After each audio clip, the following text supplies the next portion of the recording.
Hello and welcome to FPSKivotos. I'm your host Bridge, and let's get started.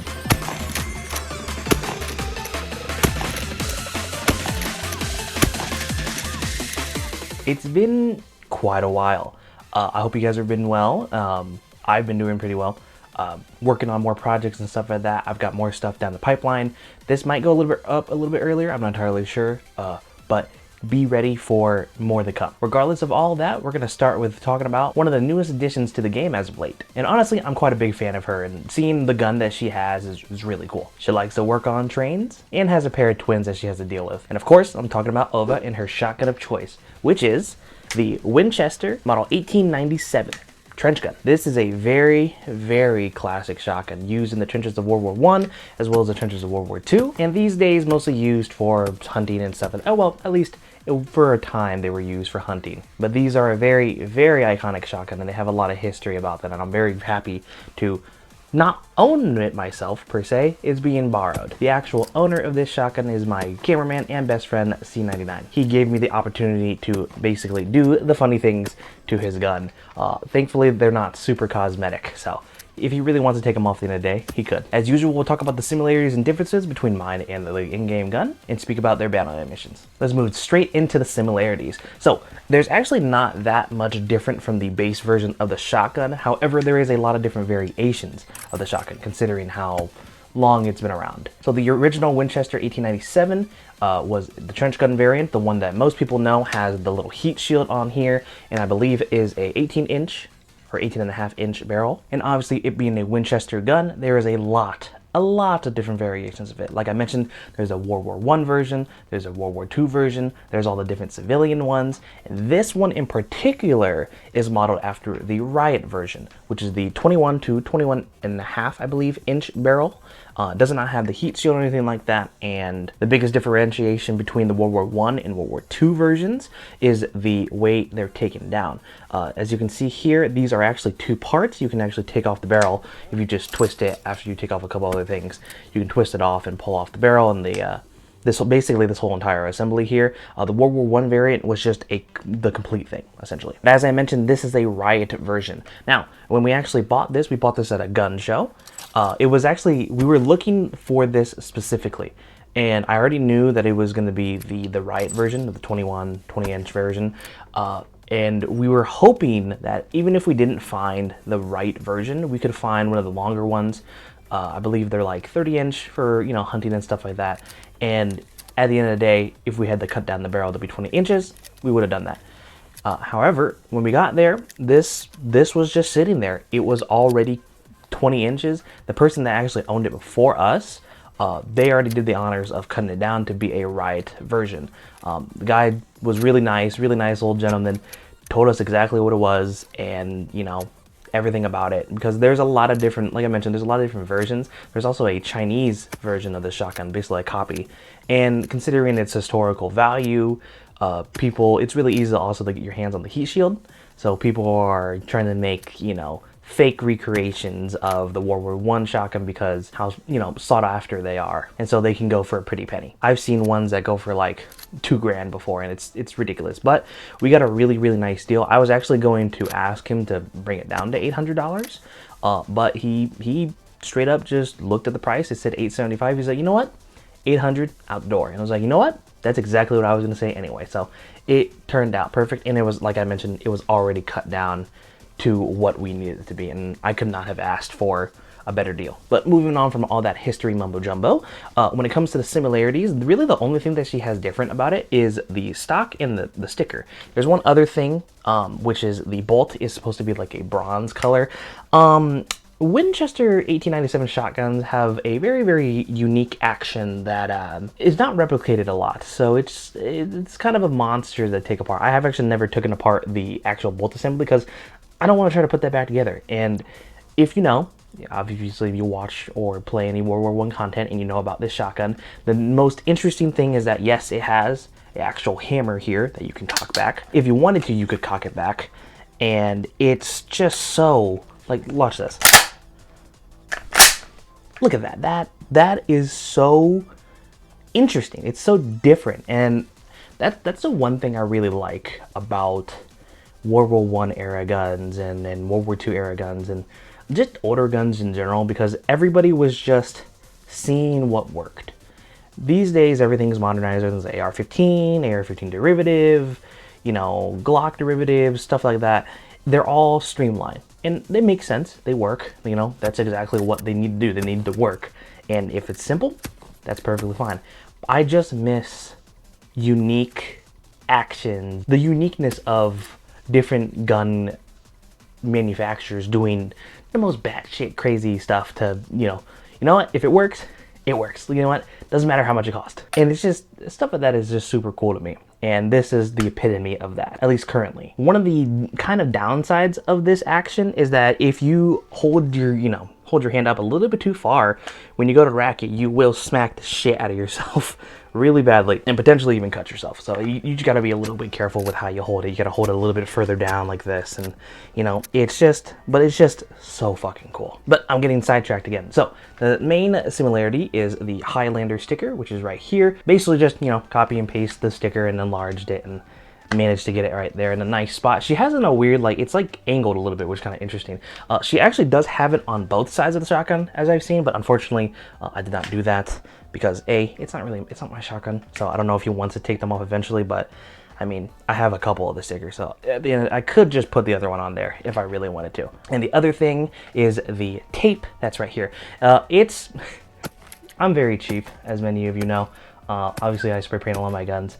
This is just blue masking tape, but painted gray, because I didn't want to buy gray tape at the time. I go leaps and bounds, baby. You know me. I go leaps and bounds when it comes to cheap stuff. As best I can, at least. And you know what? It fucking works. So, you might have not guessed that it was gray tape or blue tape, but as for any differences, like I already kind of mentioned, it's just the color of the bolt. It was bronze in the game, but here I didn't really want to mess with it that much because A, it's the action, and B, it's a little finicky with ammo. From what we could tell, it liked 3-inch shells, and unfortunately we had a lot of 2 3/4-inch shells, so it didn't feed the most reliably. Another interesting thing about the trench gun in particular is that they have slam fire. So when you pull the trigger, obviously when the hammer is back, obviously you pull the trigger, it shoots. If you keep your finger on that trigger and you keep pumping it every single time you slam it forward, it will shoot again, and it is really fun. As you've seen in the past, if you watch any of my videos, the Ithaca is the exact same way. And the really interesting thing about some of the shotguns that, obviously I don't own this one, but the shotguns that I own, we have the World War I shotgun and the World War II, obviously, with the trench gun. And there was another shotgun that was used during World War II. And if you know, it is the Ithaca. The Ithaca 37, which is Shizuko's shotgun, is also slamfire and was the other shotgun that was used during World War II for the trenches, because it was just, it was a newer shotgun, and it was the exact same thing where it had slamfire. This was already a couple decades old at this point, and so they just needed something new, and that's what the Ithaca 37 was. And I love the Ithaca. And in Vietnam, they used the Savage Model 77, which I also own as well. So I have 3 different US shotguns for 3 different eras of war, and I think that's really cool. Shotguns are just really cool, and having that type of history in my collection, even though I didn't own this one, is really dope. Now, with all that out of the way, let's move on to the battle animations. If you guys have been enjoying this episode so far, please make sure to slam fire the like, comment, and subscribe button, and hit the notification bell to know when I upload every single time. Now, let's talk about the battle animations.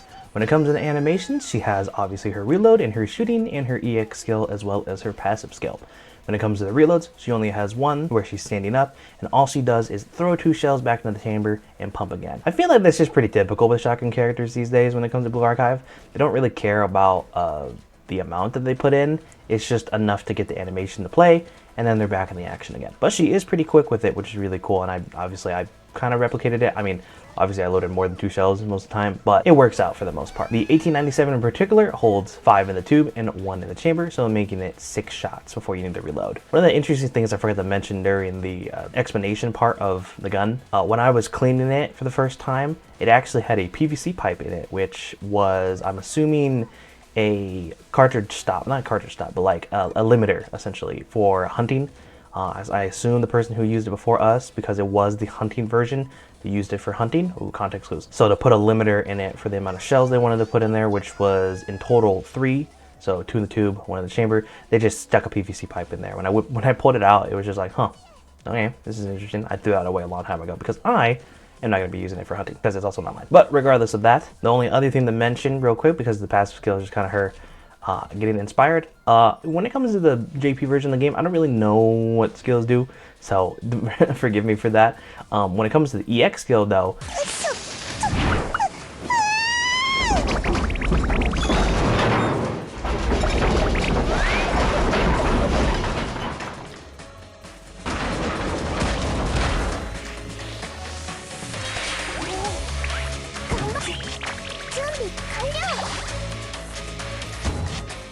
you target one individual or multiple in the line if they're in front of her, and she's in a little cart which rolls steam ahead forward and smacks them and does a great deal of damage.